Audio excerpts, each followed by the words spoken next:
ಹರೇ ನಮಃ.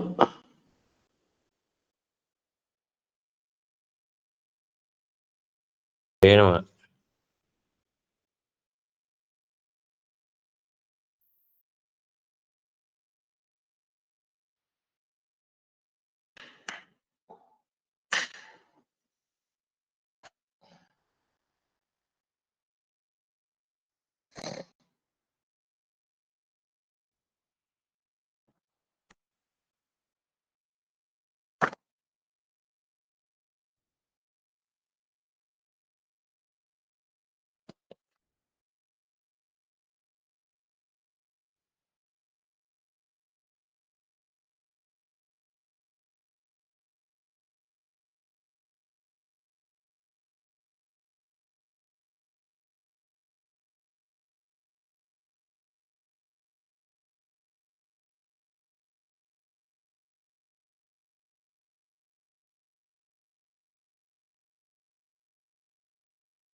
ಹರೇ ನಮಃ.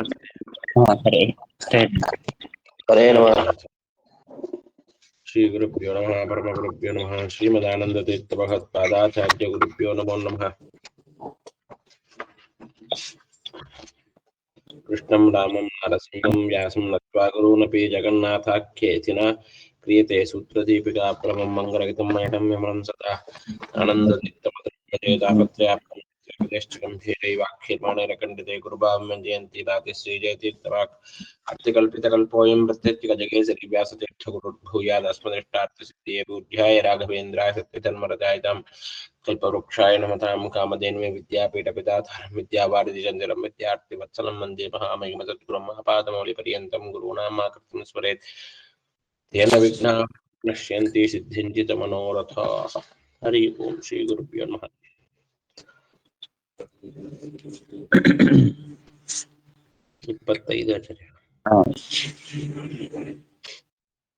ಓಂ ಛಂದೋಭಿಧಾನಾನ್ನೇತಿ ಚೇನ್ನ ಓಂ ಛಂದೋಭಿಧಾನಾನ್ನೇತಿ ಚೇನ್ನ ತಥಾ ಚೇತೋರ್ಪಣ ನಿಕದಾತ್ ಚತೋ ತಥಾ ಚೇತೋರ್ಪನಿಗದಾತ್ ತಥಾ ಹಿ ದರ್ಶನಂ ಓಂ. ತಥಾ ಹಿ ದರ್ಶನಂ ಓಂ. ಓಂ ಛಂದೋಭಿಧಾನಾನ್ನೇತಿ ಚೇನ್ಯ ತಥಾ ಚೇತೋರ್ಪಣ ನೆಗದಾತ ತಥಾ ಹಿ ದರ್ಶನಂ ಓಂ. ಹಿಂದಿನ ಸೂತ್ರದಲ್ಲಿ ನಾವು ಜ್ಯೋತಿರಧಿಕರಣ ಜ್ಯೋತಿಷ್ಕರಣ ವಿಧಾನ ಅಂತ ಹೇಳಿ ಅಲ್ಲಿ ನಾವು ಜ್ಯೋತಿಷ್ ಶಬ್ದದ ಸಮನ್ವಯ ಅಗ್ನಿ ಅಂತ ಹೇಳಬೇಕಾ ಅಥವಾ ಭಗವಂತ ಅಂತ ಹೇಳಬೇಕಾ ಅಂತ ಪ್ರಶ್ನೆ ಮಾಡಿಕೊಂಡು ಜ್ಯೋತಿಷ್ ಶಬ್ದಕ್ಕೆ ಪರಮಾತ್ಮ ಅಂತ ಅರ್ಥ ಹೇಳಬೇಕು. ಯಾಕೆಂದ್ರೆ ವಿಮೇಕರ್ಣ ಪತಯತಃ ಅಂತ ಹೇಳಿ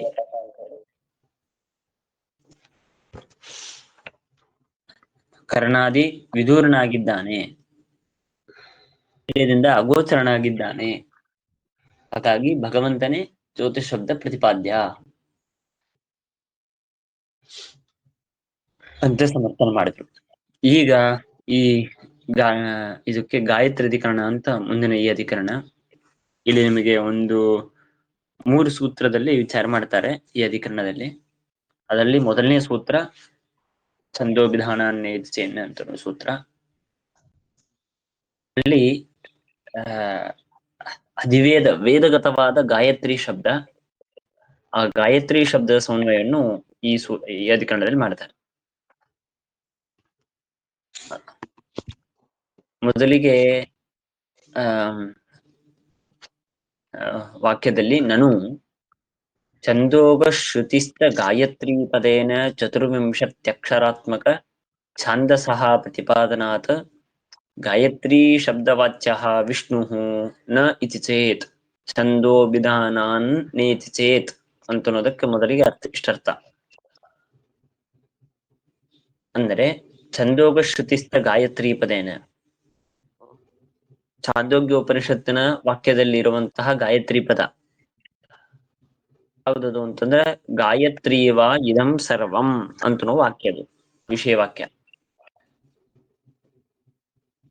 ಗಾಯತ್ರೀವ ಇದಂ ಸರ್ವಂ ಎಂಬುದಾಗಿ ಛಾಂದೋಗ್ಯ ಉಪನಿಷತ್ತಿನಲ್ಲಿರುವಂತಹ ಒಂದು ವಾಕ್ಯ. ಆ ವಾಕ್ಯದಲ್ಲಿ ಇರುವಂತಹ ಗಾಯತ್ರಿ ಅಂತನೋ ಪದ,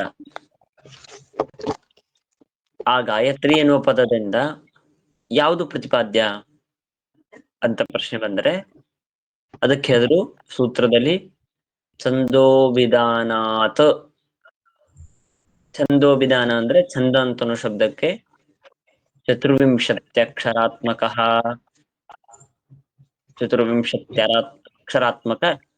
ಛಂದಸಃ ಪ್ರತಿಪಾದನಾತ್. 24 ಅಕ್ಷರಾತ್ಮಕವಾದ ಛಂದಸ್ಸು ಗಾಯತ್ರಿ ಛಂದಸ್ಸು ಅಂತ ಕರೀತಾರೆ. ಅಂದ್ರೆ ನಾವು ಇವತ್ತೇನು ಗಾಯತ್ರಿ ಮಂತ್ರವನ್ನು ಪಠನೆ ಮಾಡ್ತೇವೆ ಅದರಲ್ಲಿ 24 ಅಕ್ಷರವಿದೆ.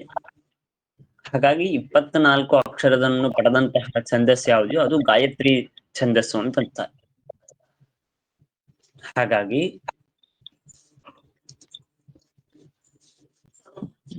ಈ ಚಾಂದೋಗ್ಯ ಉಪನಿಷತ್ತಿನಲ್ಲಿರುವ ಯಾವ ಗಾಯತ್ರಿ ಇದೆಯೋ ಇದು ಕೂಡ ನಮಗೆ 24 ಅಕ್ಷರಾತ್ಮಕವಾದ ಗಾಯತ್ರಿ ಛಂದಸ್ಸನ್ನು ಪ್ರತಿಪಾದನೆ ಮಾಡುತ್ತೆ.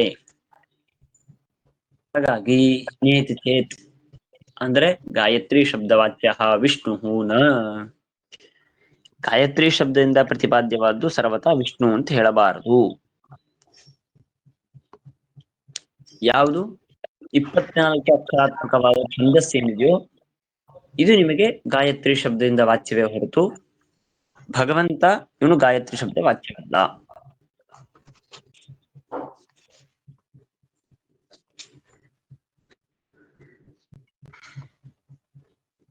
ಹಾಗಾಗಿ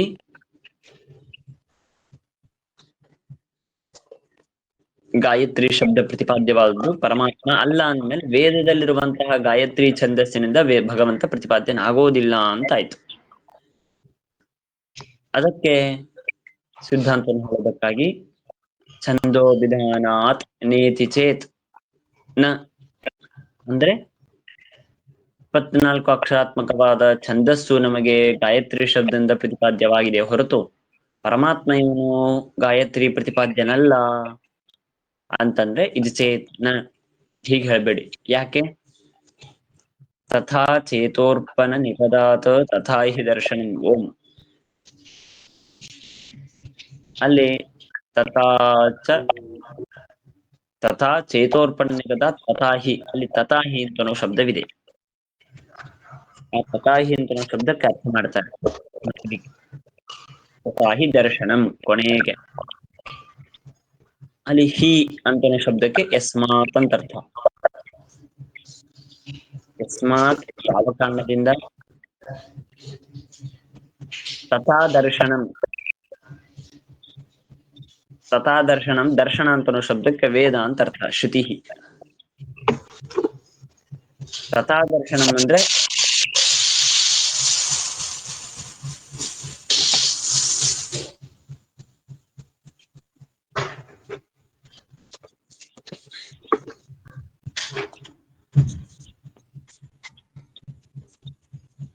ತಥಾ ದರ್ಶನಂ ಅಂತನೋ ಶಬ್ದಕ್ಕೆ ಗಾನ ತ್ರಾಣ ಕರ್ತೃತ್ವ ನಿಮಿತ್ತೇನ ದರ್ಶನಂ. ಗಾನ ತ್ರಾಣ ಕರ್ತ. ಗಾನ ತ್ರಾಣ ಕರ್ತ ಅಂತಂದ್ರೆ ಯಾರು ಗಾಯತ್ರಿ ಮಂತ್ರದಿಂದಾಗಿ ಗಾನ, ಗಾನ ಅಂದ್ರೆ ಸ್ತೋತ್ರವನ್ನು ಮಾಡ್ತಾರೋ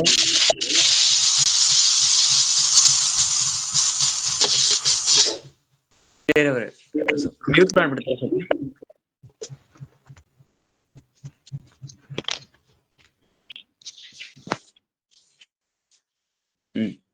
ಯಾರು ಗಾಯತ್ರಿ ಮಂತ್ರದಿಂದ ಗಾನವನ್ನು ಮಾಡ್ತೀರೋ ಅವರ ತ್ರಾಣ, ತ್ರಾಣ ಅಂದ್ರೆ ರಕ್ಷಣೆ, ಅವರನ್ನು ರಕ್ಷಣೆ ಮಾಡುವಂತಹ ಕರ್ತವ್ಯ, ಅದಕ್ಕೆ ಕರ್ತ. ಯಾರು ಗಾಯತ್ರಿ ಮಂತ್ರದಿಂದಾಗಿ ಭಗವಂತನನ್ನು ಉದ್ದೇಶಿಸಿಕೊಂಡು ಸ್ತೋತ್ರವನ್ನು ಮಾಡ್ತಾರೋ ಅವರನ್ನು ರಕ್ಷಣೆ ಮಾಡುವಂತಹದ್ದರ ವಿಷಯದಲ್ಲಿ ಕರ್ತೃ ಆದವನು ಭಗವಂತ.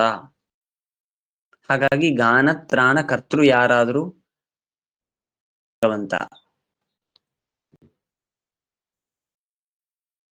ಹೀಗಾಗಿದ್ದಾನೆ ಎಂಬುದಾಗಿ ದರ್ಶನಂ ಶ್ರುತಿ ಇದೆ. ಹಾಗಾಗಿ ವಿಷ್ಣೋ ಗಾಯತ್ರಿ ಶಬ್ದವಾಚ್ಯತ್ವ ಪ್ರತಿಪಾದಿಕಾ, ಭಗವಂತನೇ ಗಾಯತ್ರಿ ಶಬ್ದದಿಂದಾಗಿ ಪ್ರತಿಪಾದ್ಯನಾಗಿದ್ದಾನೆ, ಅವನೇ ಗಾಯತ್ರಿ ಶಬ್ದ ವಾಚ್ಯತ್ವ ಅವನಿಗೇನೇ ಇದೆ ಪ್ರತಿಪಾದನೆ ಮಾಡುವಂತಹ ವೇದವಾಕ್ಯ ಗಾಯತೆ ಚ ತ್ರಾಯತೆ ಚ ಇತಿ ಗಾಯತ್ರಿ.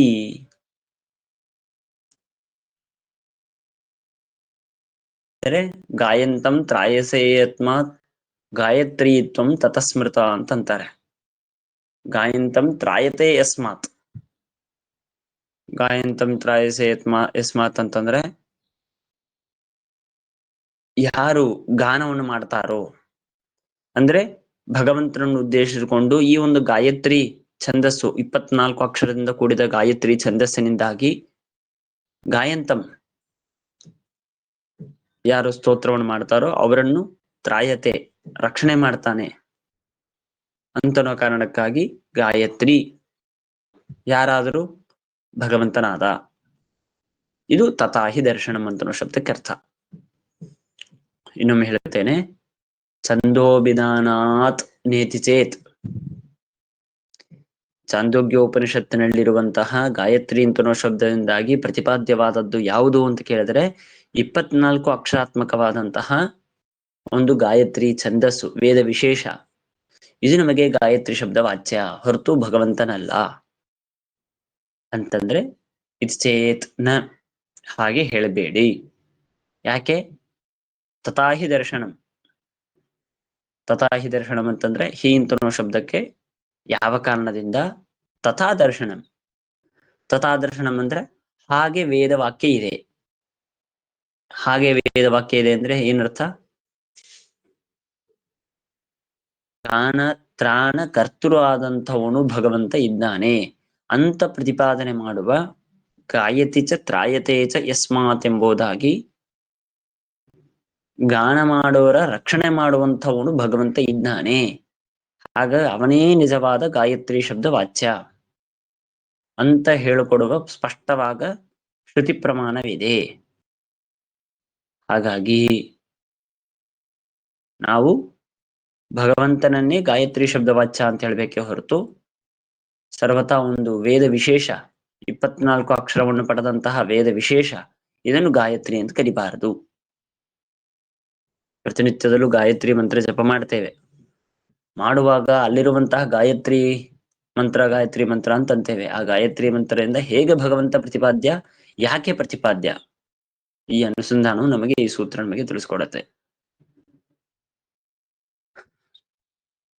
ತಸ್ಮಾತ್ ವ್ಯರ್ಥಂ ಗಾಯತ್ರಿ ಪದೇನ ವಿಷ್ಣು ಅಭಿಧಾನಂ ಇತ್ಯತಃ ಉಕ್ತಂ ತಥಾ ಇತ್ಯಾದಿ. ಹಾಗಾಗಿ ಗಾಯತ್ರಿ ಶಬ್ದದಿಂದಾಗಿ ಭಗವಂತ ಪ್ರತಿಪಾದ್ಯನಾಗಿದ್ದಾನೆ ಅಂತ ಅನ್ನೋದು ವ್ಯರ್ಥವಾಯ್ತಲ್ಲ.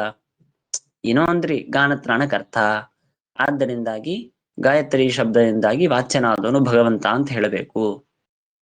ಆಗ್ಲಿ ಆ ಗಾಯತ್ರಿ ಶಬ್ದ ವಾಚ್ಯನಾದಂತವನು ಭಗವಂತ ಇದ್ದಾನೆ ಅಂತ ಹೇಳೋದ್ರಿಂದ ಏನು ಲಾಭ, ಏನು ಉಪಾಸನೆ ಮಾಡಿದಾಗ ಆ ಶಬ್ದವಾಚ್ಯತ್ವವನ್ನು ತಿಳಿದಾಗ ಅದರಿಂದ ಆಗುವ ಲಾಭವೇನು, ಯಾಕೆ ಮಾಡಬೇಕು, ವ್ಯರ್ಥವಾಯ್ತಲ್ಲ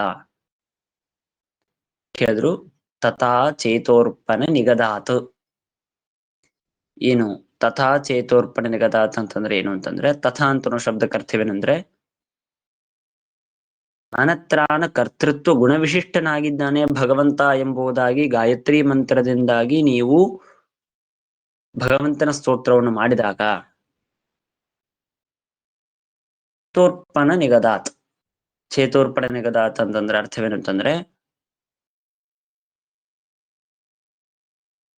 ನಿಗದಾತ್ ಅಂತ ಶಬ್ದಕ್ಕೆ ಅರ್ಥ ಏನಂದ್ರೆ, ಗಾಯತ್ರೀವ ಇದಂ ಸರ್ವಂ ಅಂತ ಹೇಳಿ ವೇದದಲ್ಲಿ ಹೇಳಲ್ಪಟ್ಟಿದೆ. ಆದ್ದರಿಂದ ಚೇತೋರ್ಪಣ ನಿಗದ. ಚೇತೋರ್ಪಣ ನಿಗದ ಅಂತಂದ್ರೆ ವಿಷ್ಣೋಃ ತಥಾ ಗಾಯತ್ರ್ಯಾದಿ ಶಬ್ದ ಪ್ರವೃತ್ತಿ ನಿಮಿತ್ತವತ್ವೇನ. ಭಗವಂತನಿಗೆ ಗಾಯತ್ರ್ಯಾದಿ ಶಬ್ದಗಳು, ಆ ಶಬ್ದದ ಪ್ರವೃತ್ತಿ ನಿಮಿತ್ತ ಧರ್ಮವೇನು? ಗಾನತ್ರಾಣ ಕರ್ತೃತ್ವ. ಅಂತಹ ಗಾಯತ್ರಿ ಶಬ್ದದ ಪ್ರವೃತ್ತಿ ನಿಮಿತ್ತವಾದ ಗಾನತ್ರಾಣ ಕರ್ತೃತ್ವ ರೂಪವಾದ ಯಾವೊಂದು ಗುಣವಿದೆಯೋ ಆ ಗುಣ ವಿಶಿಷ್ಟನಾಗಿದ್ದಾನೆ ಭಗವಂತ ಎಂಬುದಾಗಿ ನಾವು ತಿಳಿಯಲ್ಪಡುವಾಗ ಲಾಭವೇನು ಅಂತಂದ್ರೆ ಚೇತಸ್ಸಿ ಅರ್ಪಣ, ಚೇತೋರ್ಪಣ. ಚೇತೋರ್ಪಣ ಅಂತಂದ್ರೆ ಚಿತ್ತ ಅಂದ್ರೆ ನಮ್ಮ ಮನಸ್ಸಿನ ಒಂದು ಭಾಗ. ಚೇತೋರ್ಪಣ ಅಂತಂದ್ರೆ ನಮಗೆ ಏನಂತಾರೆ, ಧ್ಯಾನವನ್ನು ಉಪಾಸನೆಯನ್ನು ಮಾಡೋದಕ್ಕಾಗಿ. ನಿಗದಾತ್. ನಿಗದಾತ್ ಅಂತಂದ್ರೆ ಶ್ರುತೌ ಪ್ರತಿಪಾದನಾತ್, ವೇದದಲ್ಲಿ ಪ್ರತಿಪಾದನೆ ಮಾಡಿದ್ದಾರೆ.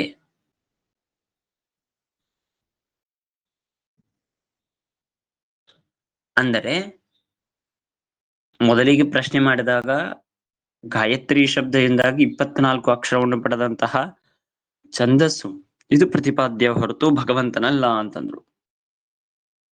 ಅದಕ್ಕೆ ಭಗವಂತನೇ ಪ್ರತಿಪಾದ್ಯನಾಗಿದ್ದಾನೆ ಅಂತ ಅನ್ನೋದಕ್ಕೆ ಕಾರಣ ಕೊಟ್ಟರು. ತಥಾಹಿ ದರ್ಶನಂ.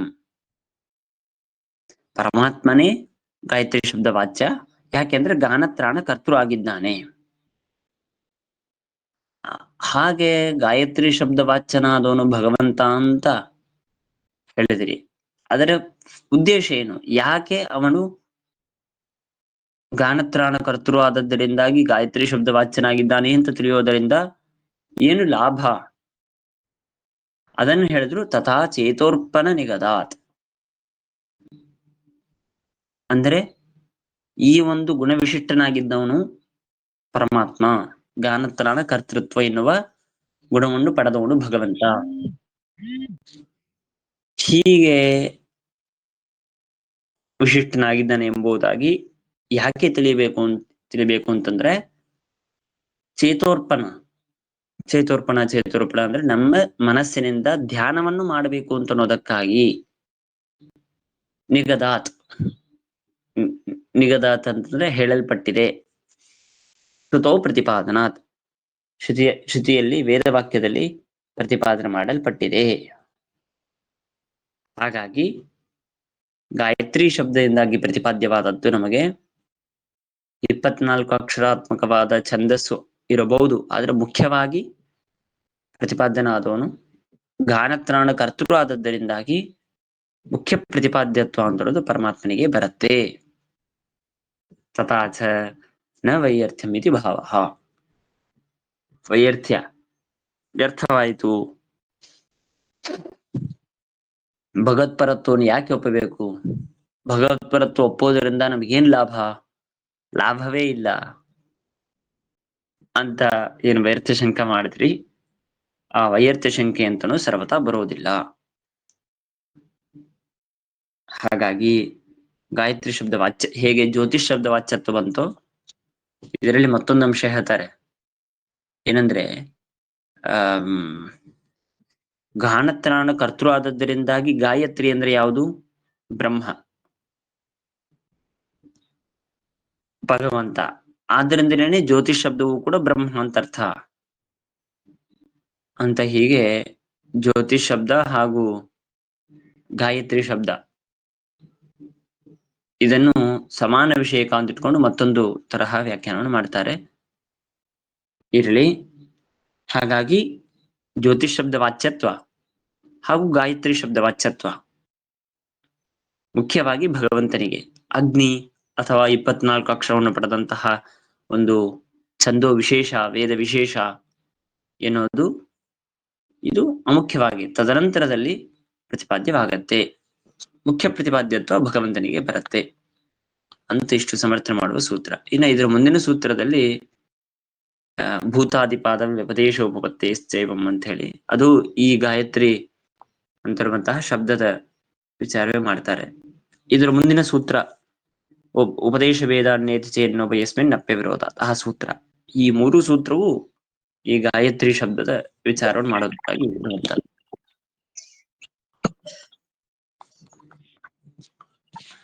ಅದರ ಇನ್ನು ಉಳಿದ 2 ಸೂತ್ರ ನಾವು ನಾಳೆ ಮಾಡೋಣ. ಒಂದು ಚಿಕ್ಕ ವಿಜ್ಞಾಪನೆ. ಇಲ್ಲಿ ಬರೋ ಜ್ಯೋತಿಂಬ ಶಬ್ದ ಮುಂದೆ ಹೇಳಿದ ಸೂತ್ರದಲ್ಲಿ ಹೇಳಿದ ಜ್ಯೋತಿಯಿಂದ ಅದೇ ಹಿಂದಿನ ಸೂತ್ರವೂ ಕೂಡ ಈ ಅಧಿಕರಣದಲ್ಲಿ ಸೇರಿಸಿಕೊಂಡು ವ್ಯಾಖ್ಯಾನ ಮಾಡೋದು ಮತ್ತೊಂದು ವ್ಯಾಖ್ಯಾನವಿದೆ. ಅದನ್ನಿಟ್ಟುಕೊಂಡು ಜ್ಯೋತಿಷ್ ಶಬ್ದವನ್ನು ತಗೊಂಡು ಗಾಯತ್ರಿ ಶಬ್ದವನ್ನು ತಗೊಂಡು ಮಾಡ್ತಾರೆ.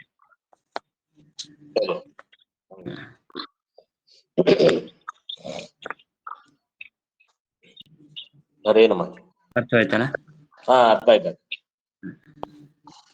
ಅಂದ್ರೆ ಅದಕ್ಕೆ ಅದರ ಆ ವ್ಯಾಖ್ಯಾನದಲ್ಲಿ ಬೇರೆ ಒಂದು ವಿಷಯಕ್ಕೆ ತಗೊಳ್ತಾರೆ. ಈ ಗಾಯತ್ರಿ ಇದಂ ಸರ್ವಂ ಅಂತ ತಗೊಳ್ಳಲ್ಲ. ಅದ ಯದತಃ ಪರೋ ದಿವೋ ಜ್ಯೋತಿರ್ ದೀಪ್ಯತೆ ಅಂತ ಹೇಳಿ ಆ ವೇದ ವಾಕ್ಯದಲ್ಲಿರುವ ಜ್ಯೋತಿಷ್ ಶಬ್ದ. ಆ ಜ್ಯೋತಿಷ್ ಶಬ್ದವನ್ನು ತೆಗೆದುಕೊಂಡು ವಿಚಾರ ಮಾಡ್ತಾರೆ. ಅಂದ್ರೆ ಅಭಿಪ್ರಾಯವೇನಂದ್ರೆ ಈ ಗಾಯತ್ರಿ ಮಂತ್ರವನ್ನು ಹೇಳುವಂತಹ ಪ್ರಕರಣ, ಗಾಯತ್ರಿ ಇದಂ ಸರ್ವಂ ಅಂತ ಅನ್ನೋ ಪ್ರಕರಣ, ಮೊದಲನೇ ವಾಕ್ಯ ಗಾಯತ್ರಿ ಇದಂ ಸರ್ವಂ ಅಂತ ಬರುತ್ತೆ. ಅದೇ ಪ್ರಕರಣದಲ್ಲಿ ಮುಂದೆ ಗಾಯತ್ರಿ ಮಂತ್ರವನ್ನು ಹೇಳ್ತಾ ಇರುವಾಗ ಜ್ಯೋತಿ ಅಂತನೋ ಶಬ್ದವನ್ನು ಬಳಸ್ತಾರೆ. ಅಥ ಯದತಃ ಪರೋ ದಿವೋ ಜ್ಯೋತಿರ್ದೀಪ್ಯತೆ ಅಂತ ಹೇಳಿ ಬಳಸ್ತಾರೆ. ಅವಾಗ ಅಲ್ಲಿರುವ ಜ್ಯೋತಿಷ್ ಶಬ್ದ ಹಾಗೂ ಅಲ್ಲಿರುವ ಗಾಯತ್ರಿ ಶಬ್ದ ಇದೆಲ್ಲವೂ ಯಾರನ್ನು ಹೇಳ್ಕೊಡತ್ತೆ ಅಂದರೆ ಅಲ್ಲಿರುವ ಗಾಯತ್ರಿ ಶಬ್ದವೂ ಪರಮಾತ್ಮನೇ ಹೇಳ್ಕೊಡತ್ತೆ, ಅಲ್ಲಿರುವ ಜ್ಯೋತಿಷ್ ಶಬ್ದವೂ ಪರಮಾತ್ಮನೇ ಹೇಳ್ಕೊಡತ್ತೆ ಅಂತ. ಹೀಗೆ ಎರಡನ್ನೂ ಜೋಡಿಸಿಕೊಂಡು ವ್ಯಾಖ್ಯಾನ ಮಾಡಿ ಹಿಂದಿನ ಜ್ಯೋತಿಷ್ ಚರಣಾಭಿಧಾನಾತ್ ಅಂತ ಅನ್ನೋದನ್ನು ಇದರ ಜೊತೆಗೆ ಜೋಡಿಸಿಕೊಂಡು ವ್ಯಾಖ್ಯಾನ ಮಾಡದಂತಹ ಇದೊಂದು ವ್ಯಾಖ್ಯಾನವಿದೆ.